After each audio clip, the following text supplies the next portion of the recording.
All right. Well, let's go ahead and get started. I am going to share my screen here, and then you can tell me if the volume is good. Do we have a thumbs up? Is everything looking okay for you guys? Excellent. Well, thank you so much for joining us today and spending your lunch hour with C3. With me, I've got my Maggie and Sarah, my team members. Thank you so much for being behind the scenes. And we have our guest speakers, Christine and Eric are on the call, and we're just really excited to have everyone. So what we're gonna, here's our agenda for today. We want to do a welcome poll, and Sarah's gonna put that up in a moment, but we want to focus on why composting matters for climate. Then Eric's going to come in and talk about how and where to compost locally. Now, for those of you that aren't local, I will say that I still think about 80 to 90% of this content is relevant for any household, so in any community, and we designed it that way. And then Christine's going to come and talk about embracing a low waste mindset, especially when it comes to landscaping and lifestyle. And we really want to leave time for questions and answers. So Sarah, do you want to go ahead and should I put the poll up, or do you want, or should, let's see. Sorry, I don't have my screen. I'll go ahead and run it, but I gotta get my cursor right in the right place. Okay, so our question, just really briefly, is do you compost? So are you already composting? Not yet, that's why you're on the call. And then what type do you use? Just to kind of get an idea of who we have on the call. Yeah. Awesome. Okay. Welcome it, still welcoming. Let's give it one more minute.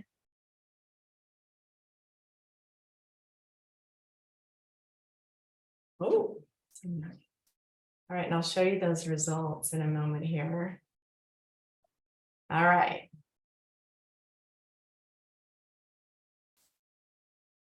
So on the call, we've got a bunch of at home in the yard and a few folks using a drop application. Right now, we don't have any newbies, but that's okay because we're going to talk about how to do it right.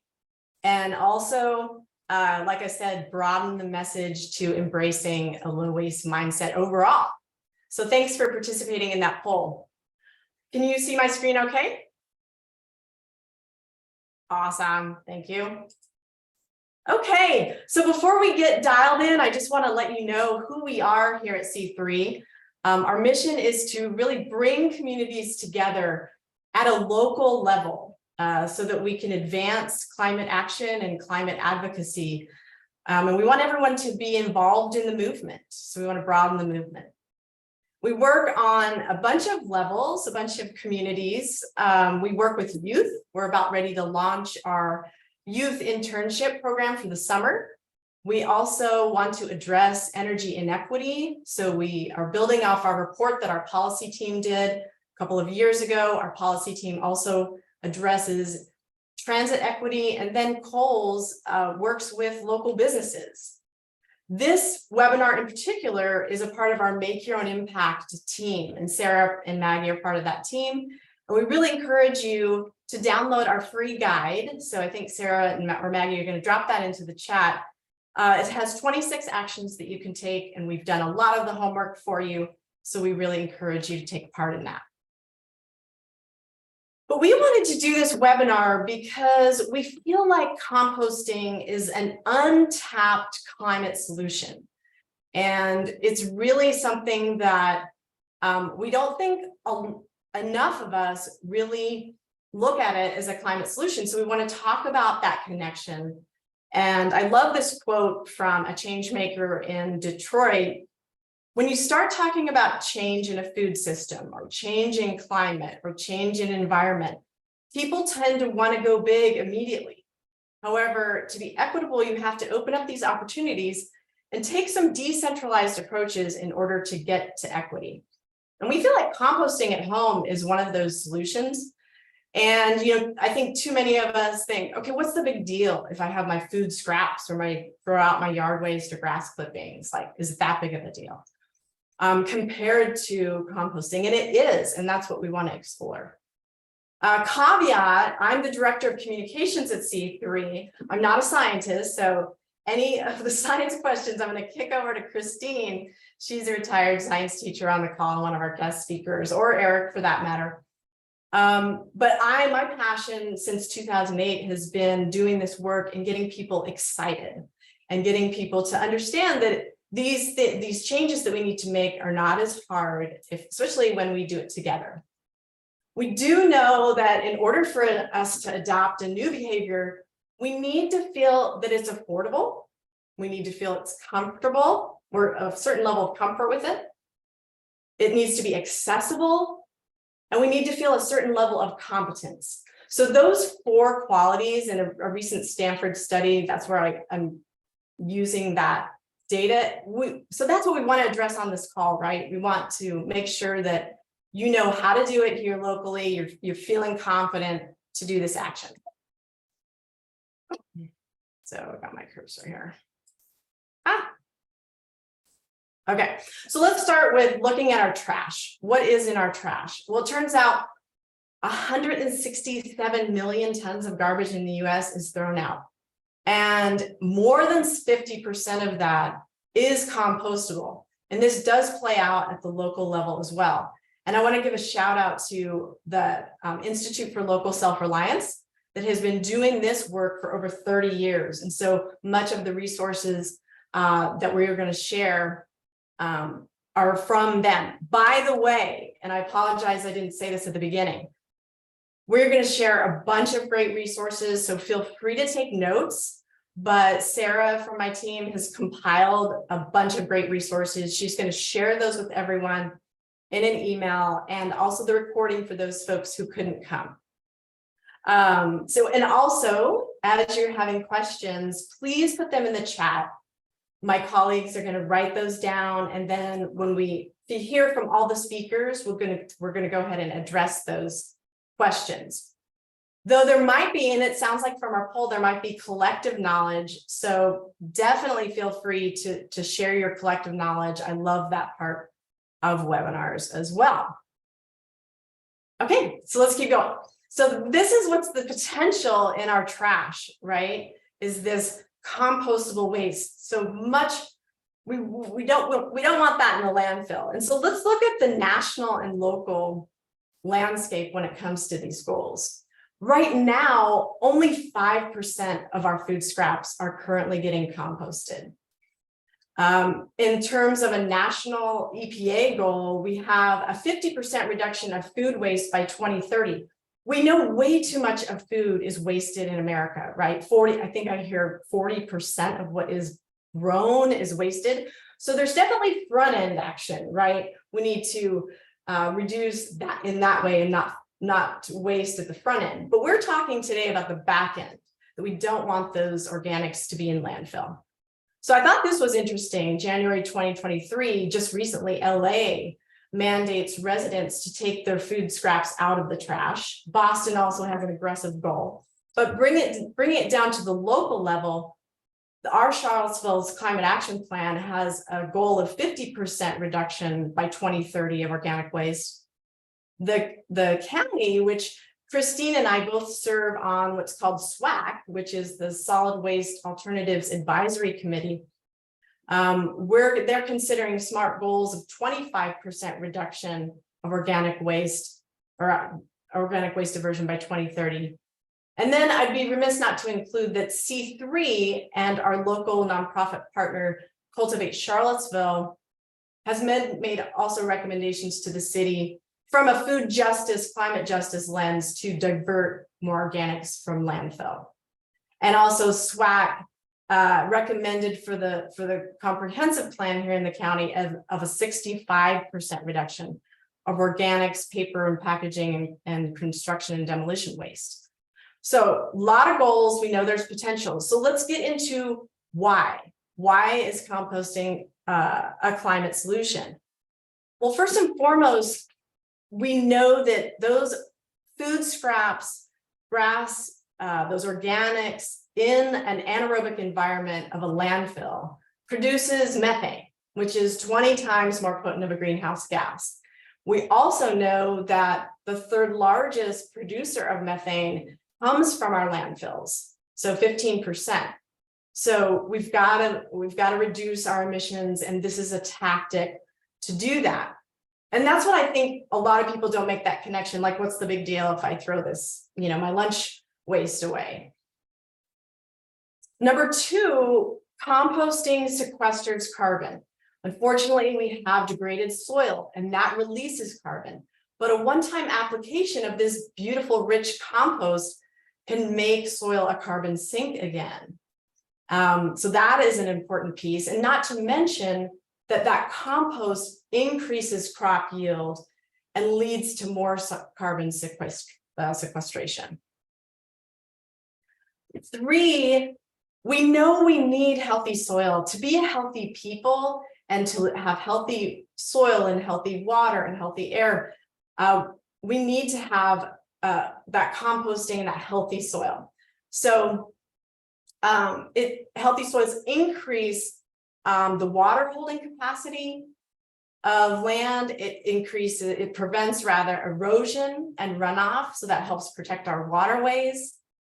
It also reduces the use of synthetic nitrogen, the fossil fuel intensive fertilizers that frankly kind of got us in this mess in the first place. And if you really want to geek out on soil, we're going to put in the chat a couple of cool training programs. I have a colleague who here locally, she did the Buy Fresh, Buy Local. She became a soil advocate through Kiss the Ground. So that's a great, it's not, it does cost a couple of these, but they do have some stipend. But Kiss the Ground is one, and then the Institute for Local Self-Reliance is another. And if you guys know others, please do put them in the chat. You could actually become a soil advocate. And this incredible statistic, normally it takes 1,800 years to build 6 inches of topsoil, but with compost, it only takes 6 months.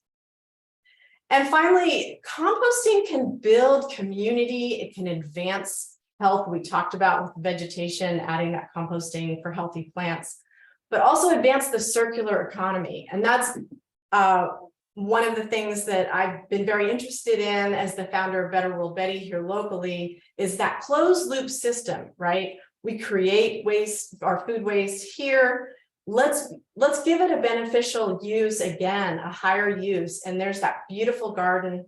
I know that Black Bear works with some of our local schools and gardens and cultivate, and you can see that beautiful food growing there within the compost.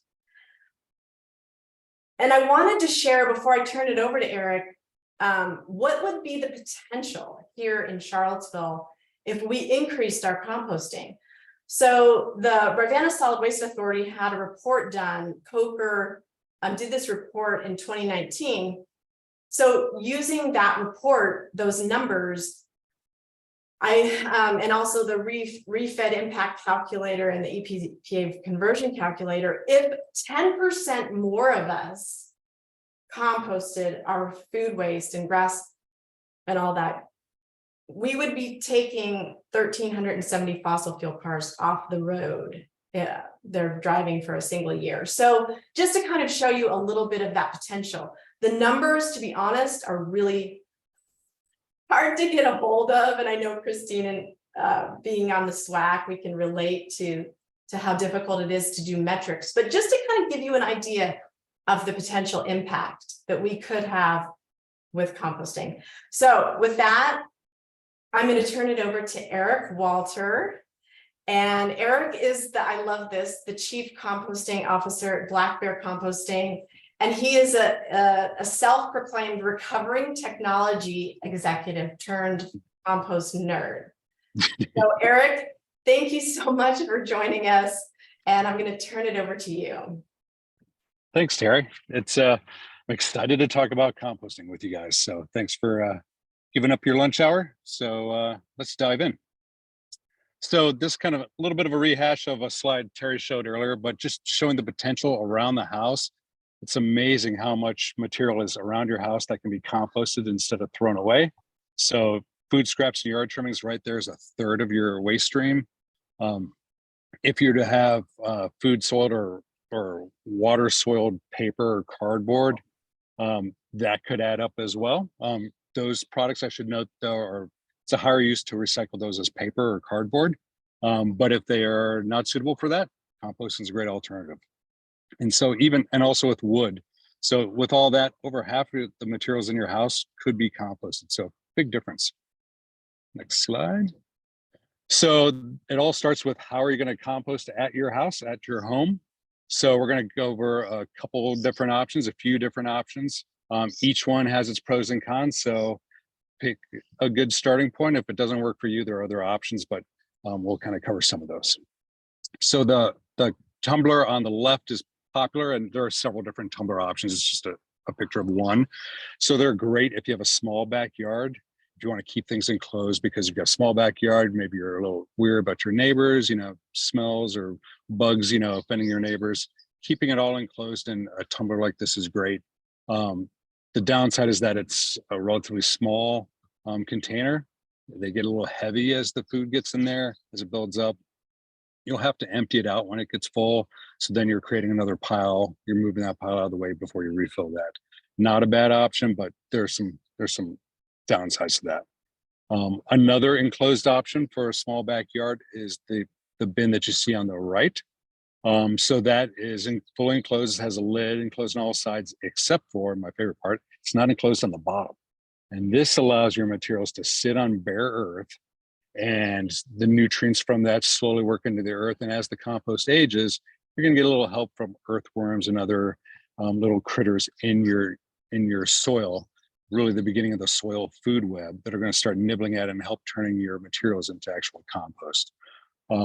I know several people who have these, and they seem to be never-ending compost piles, so they haven't had to empty them. If you ever fill one up, you can pull some of the finished material through an open door at the bottom, just kind of scoop it out that way.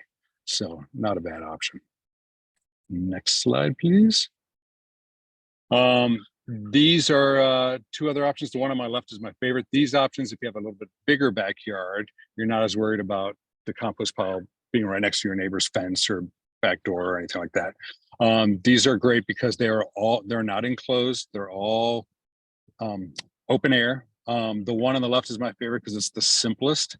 So basically you take some fencing, whether it's wire, metal, or plastic fencing, make a cylinder about 3 feet wide. That seems to be a good size to allow kind of an insulated area on the inside for the microbes to work.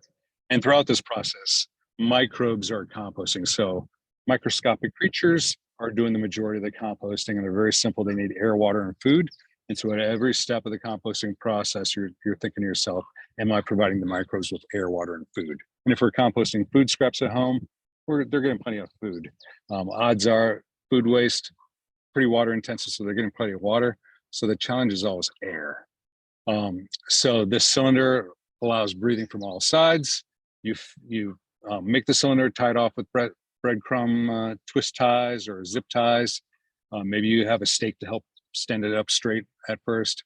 But when it's full, then you can just kind of break it open and just move it over a little bit and start a new pile. The bin on the system on the right, the 3-bin system, is the premier or the professional way to do this. So if you have time and you're an enthusiast and you've got the space, then this is the system for you, because it is the most intensive, but it's the most you get the most reward because you are turning the compost. The concept is you fill up one bin on a side. When that's full, you pitchfork it over to the center bin, and by doing that, you're getting air back into the compost pile, because as the materials break down, they compact, so the air leaves the pile, and again, the microbes need air, water, and food. And then as your second bin fills up, then you just keep the process moving, just slide them over. And eventually, by the time you move it out of the third bin, then the materials have gone through 3 turns. They've been in there for a while. They've been exposed to air, sun, rain, and it's pretty close to a finished product. So it's ready to go. It's ready to go back to the garden. Again, this is the most laborious. So if you don't have the time, space, or energy to do it, this is not a good place for you to start. But if you do, you're going to get the most immediate rewards for this program. And then next slide, please. And then a fun system is vermicomposting. And I have to admit, I'm not a vermicomposting. I've got friends who do it. They love it.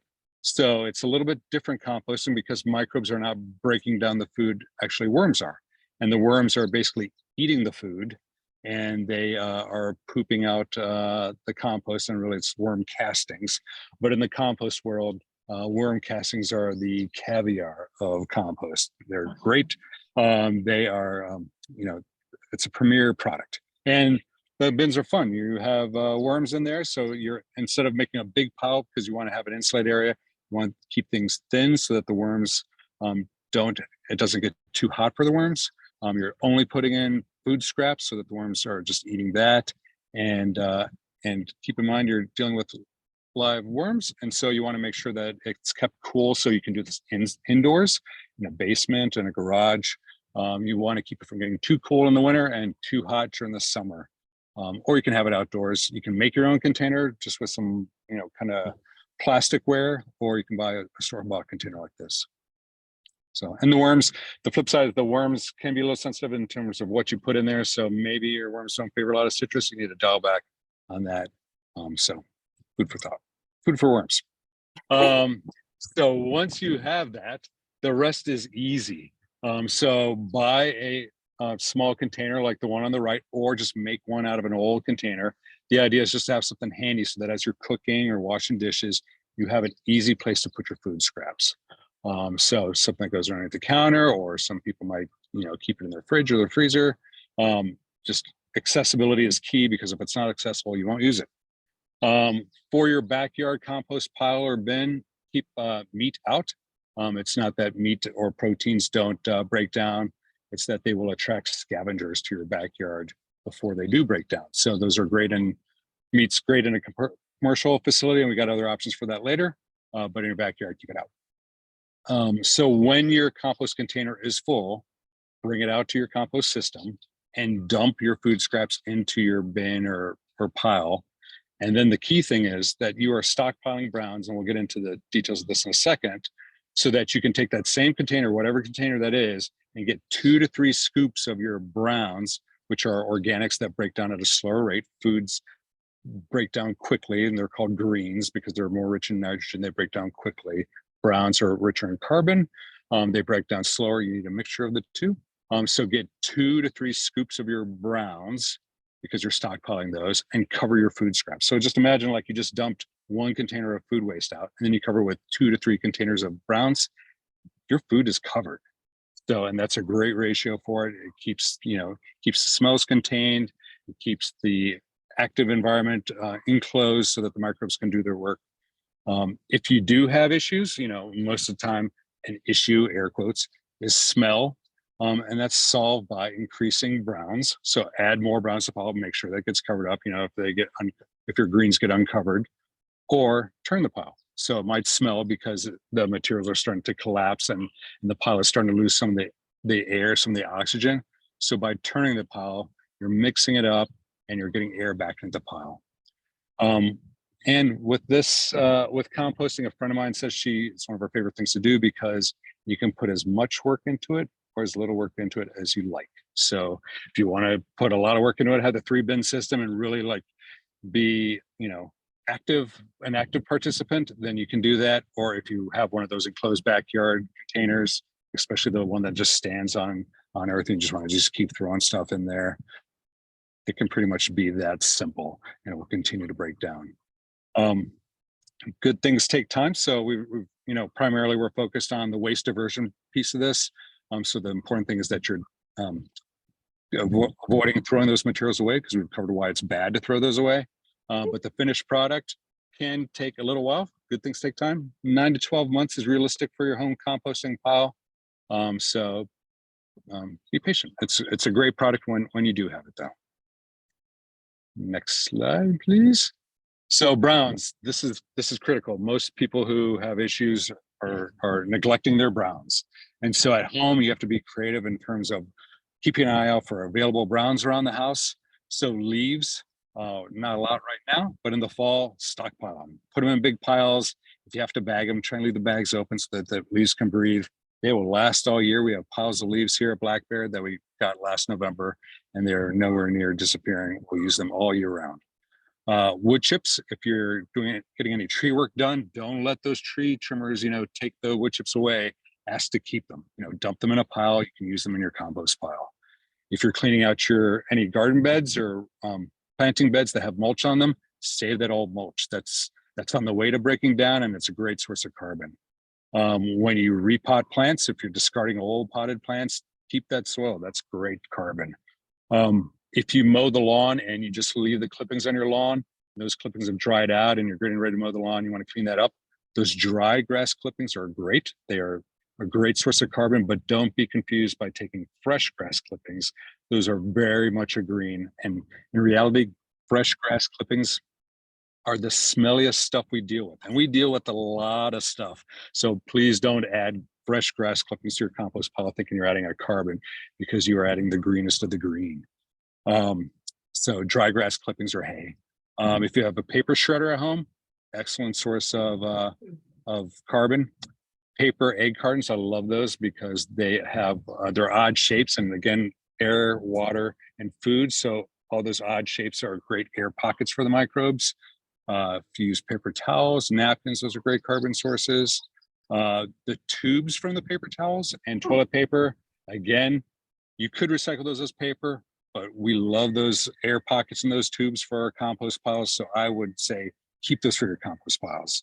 They will do great work for your compost piles. Paper plates, the non-shiny, there's a brand called Chinette, which is kind of a thick cardboard paperboard. Those are great. If you have paper plates that are shiny, probably not. If they're shiny, they're probably sprayed with a chemical to block moisture, which is probably a very bad chemical, like a PFAS or PFOA kind of chemical, or it's a layer of plastic. So keep those out. Pizza boxes are great. They will last forever though, so tear them into small pieces. If it's completely clean and you want to recycle it, don't feel bad about that. If it's grease stained, has cheese on it, great for the compost pile, just tear it up. And a lot of restaurants, thankfully, are using compostable serviceware. So if you have some of that, you can put that in your compost pile. They're pretty much designed to break down in a commercial compost facility. They're not going to hurt your compost pile, but they might take a little while to break down.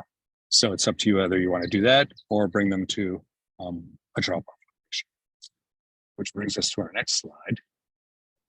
So if that is too overwhelming, if you're a little nervous, you've got some concerns, you don't have that much yard space, you're in an apartment, not a problem. If you don't have the space or inkling to start that now, luckily we have other options in the Charlottesville area. So at our recycling centers at McIntyre and the Ivy Material Utilization Center, there are compost drop-off options. So there are bins there, and you actually see a picture. That's Teri right there putting her compost in one of the bins at McIntyre.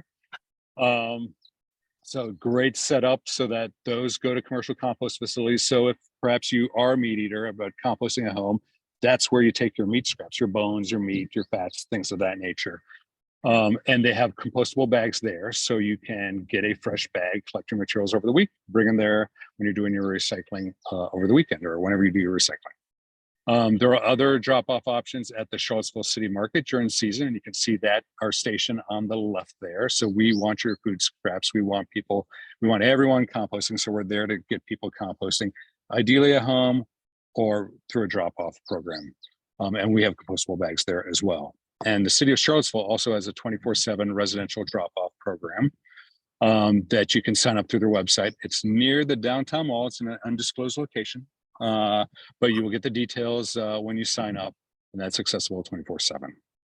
And then other options in our area, curbside collection services, Black Bear is one of those. And then other options, which I'm putting on the slide, but you definitely need to ask before you just show up with your compost. Some community gardens might have a pile that they'll let you contribute to. I would ask that you definitely ask and also adhere to whatever their wishes are. Definitely no meats, or, maybe they don't want paper products or compostables. Same thing with farmers markets. A lot of farmers markets will collect their compostables, and a farmer will bring them home after the market. Or you might live out in the county near a farm. Maybe they have a pile there that you can contribute to. Again, the last three: ask before you bring your materials and adhere to what they want to compost. And then my last slide is composting pro tips. So there's a easy saying that in the business, it says, if it grows, it goes. When in doubt, keep it out. So definitely err on the side of asking if you're not sure. And Black Bear, we're always accessible. So email, call, happy to coach you through whether something's compostable in your backyard or at a facility or drop off. No metals, glass, or plastic. No food packaging or plastic bags. So we would rather, as sad as it is, we would rather have you throw away packaged food than put packaged food into a compost bin, whether it's at a drop-off location or through a service, because really at this point, Virginia doesn't have deep packaging options. So that food is just going to sit in its plastic packaging, go through the entire cycle, be a waste of all of our resources, and go to the dump at the end of the day anyways. So keep your food packaging out, and plastic bags. Again, if you go to a drop-off location, use a compostable bag or just dump it, but please don't dump a plastic bag in any drop-off location. And then beware of greenwashing, especially with plastic bags. You'll see bags that are green or that have a picture of a plant on it, or that say biodegradable or made from plants or for the earth, or some will even go as far as saying biodegradable, recyclable, and compostable. Nothing is magic. It's either recyclable or it's compostable. So recyclable plastics are built to endure, to be durable, to be recycled again. Compostable plastics are made from corn-based plastic, so a bio-based plastic, and they're designed to basically disappear to nothing during the compost process. They basically turn into water. Traditional plastic will turn into little bits of plastic, even if it's if it says made from plants or biodegradable, it will turn into little bits of plastic, and we don't want that. And any serviceware that you compost should say that it's compostable and ideally be BPI certified, and that their logo is on the screen. BPI is the Biodegradable Products Institute. They test products to make sure they're compostable, and they also guarantee that they are free of PFAS and PFOA chemicals, the forever chemicals that are everywhere these days. And so BPI was ahead of the game and outlawed that from their products years ago. So if it's BPI certified, you can rest assured that it will compost and that it doesn't have those chemicals in it. And earlier when I said that paper was compostable because it came from trees and a plant, the paper cups and cartons, even though they are paper-based, they are lined with plastic to make sure that the material doesn't break down while you're using it. So you don't want a hot cup of coffee that's falling apart because the coffee's soaking through. It's plastic lined. Ice cream cartons, milk cartons, they look like they're paper, but they're plastic lined typically on the outside and the inside. You can't compost them. Some programs will accept those for recycling. You definitely can't compost them, so keep them out of your compost pile. And then one of my favorites that I learned from someone else, I did not invent this, is that especially if you're doing drop-off programs, store your compost in the freezer. So as you're collecting your food scraps when you're cooking or doing dishes, just put it in a container in the freezer. It'll be a frozen block. Whenever you're ready to go to drop off your compostables, do your recycling, it'll be a frozen block and will stay frozen till you get there. I'd still keep it in a watertight container, but at least it won't be stinking and dripping all over the place on the way to its destination. And also in the summer, like towards the end of the summer, like fall, late summer, early fall, sometimes we'll have fruit flies.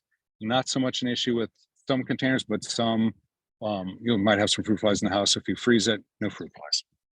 So happy to answer more questions towards the end of the program, but those are my tips, and I'm happy to hand it over to Christine. Well, thank you so much, Eric. I really appreciate that. Christine is joining us now. She is a retired science teacher and co-chair of SWAC, that I mentioned earlier. She's a master gardener and low waste advocate.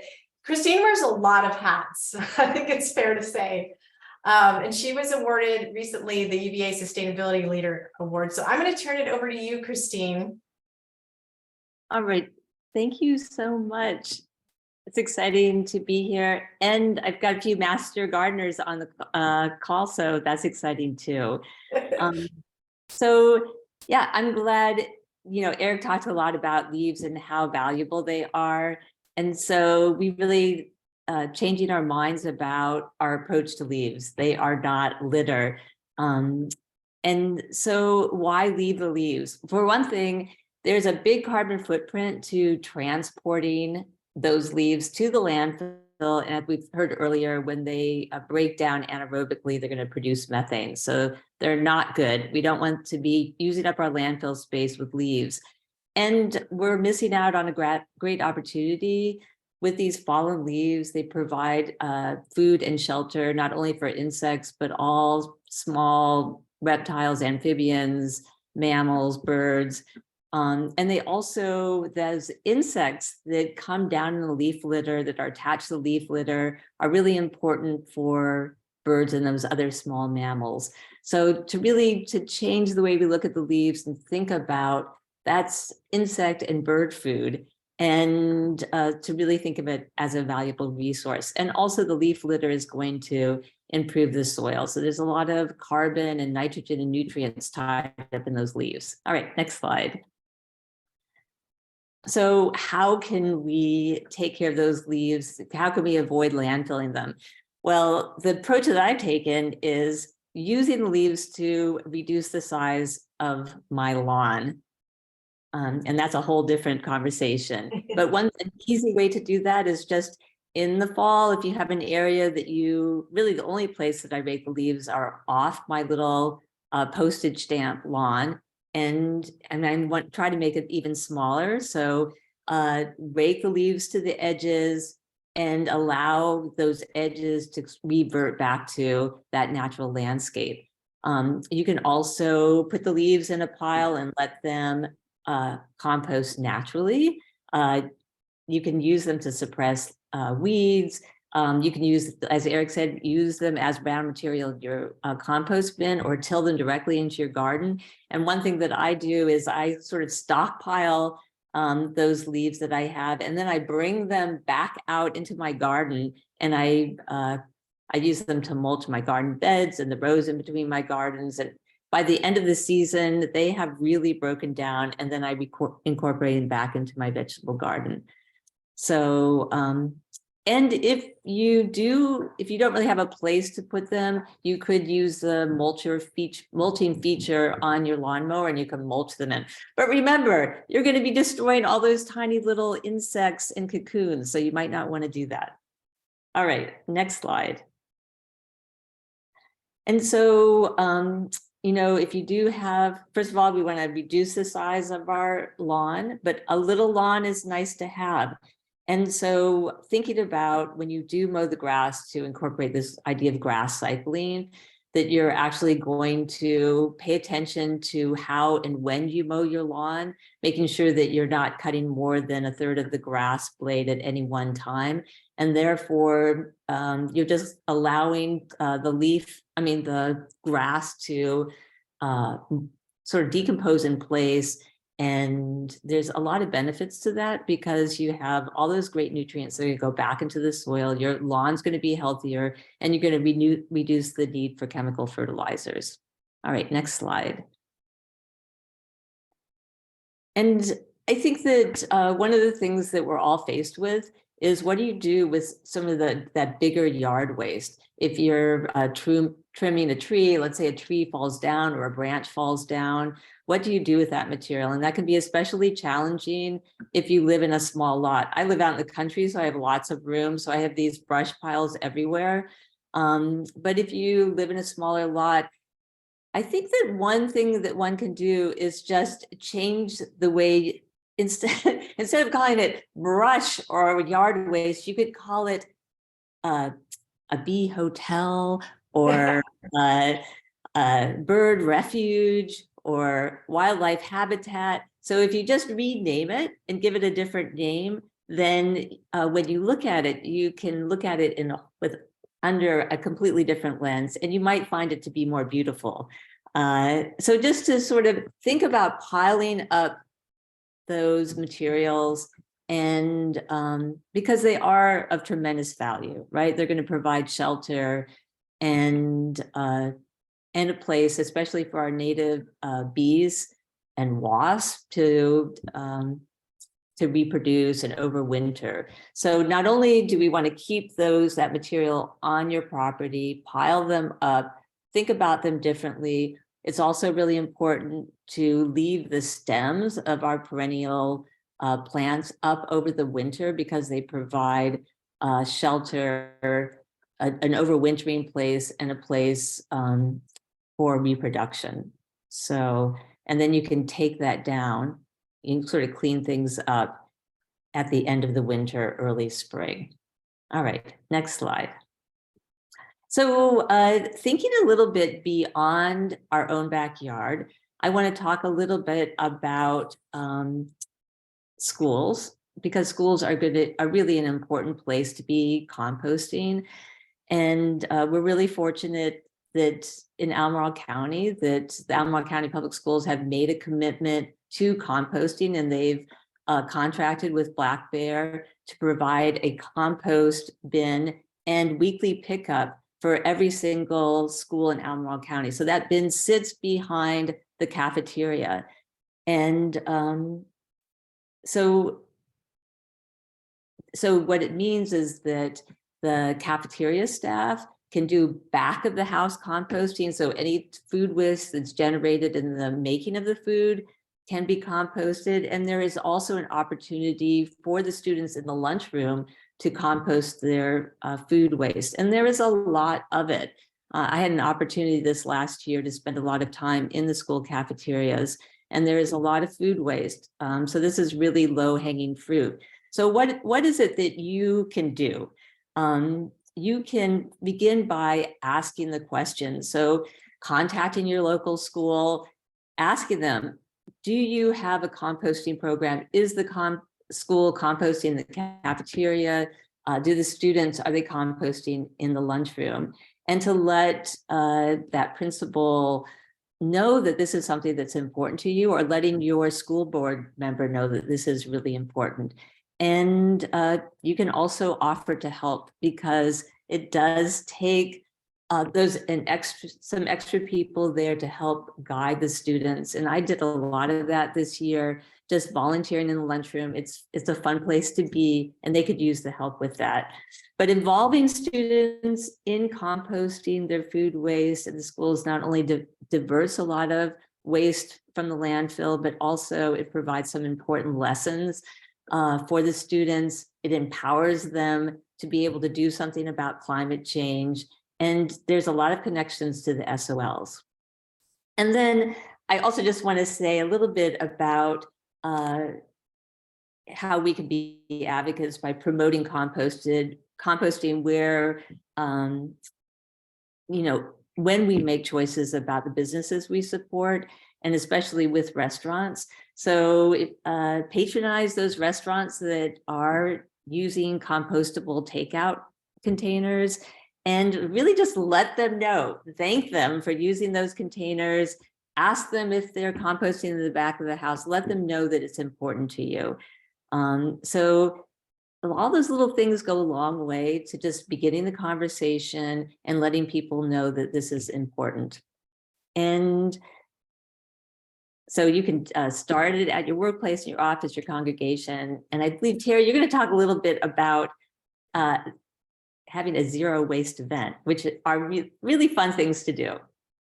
And just so everyone knows, that's at C3, like I said, Coles works with the business community, and that crew there. Unfortunately, I didn't get them in there next to their compost bin, but that's Southern Environmental Law Center here.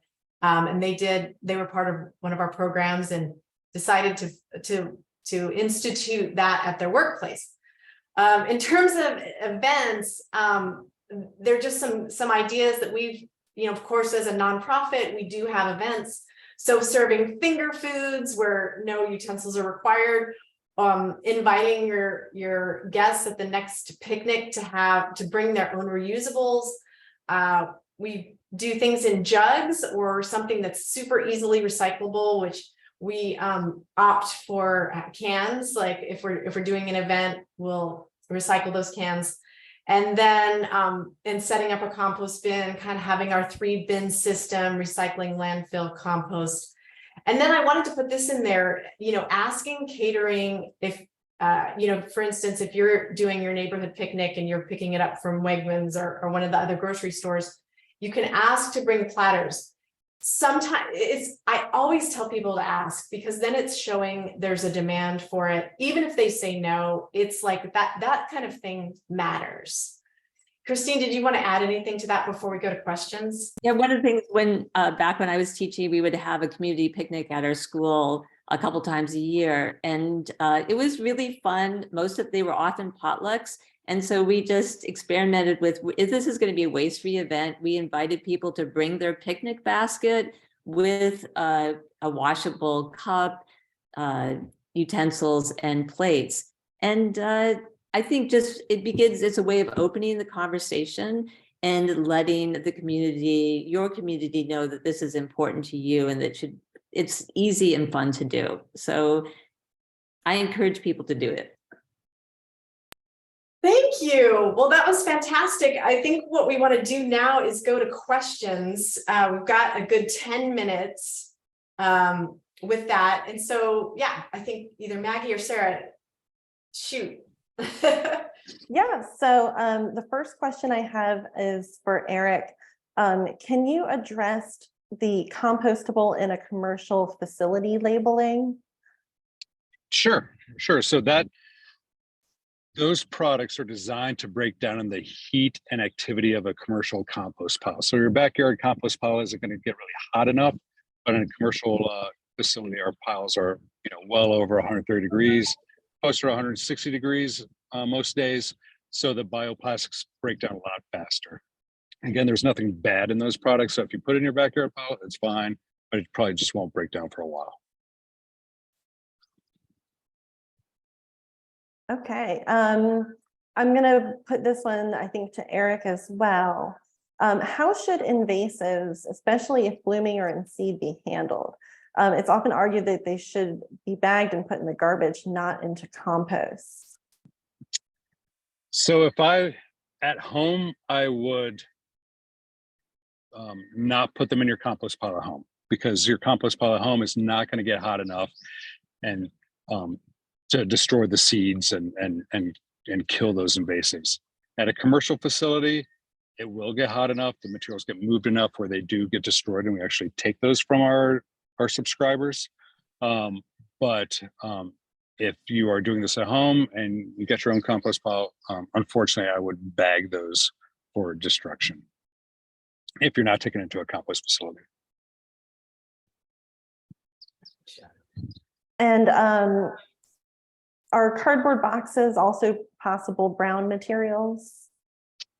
They sure are. Just take off the tape, and you'd probably want to tear those into smaller pieces, because cardboard can last forever. Like, not really forever, but in their composting process here, they last longer than you think they would. So the smaller the pieces, the faster it'll break down in your pile.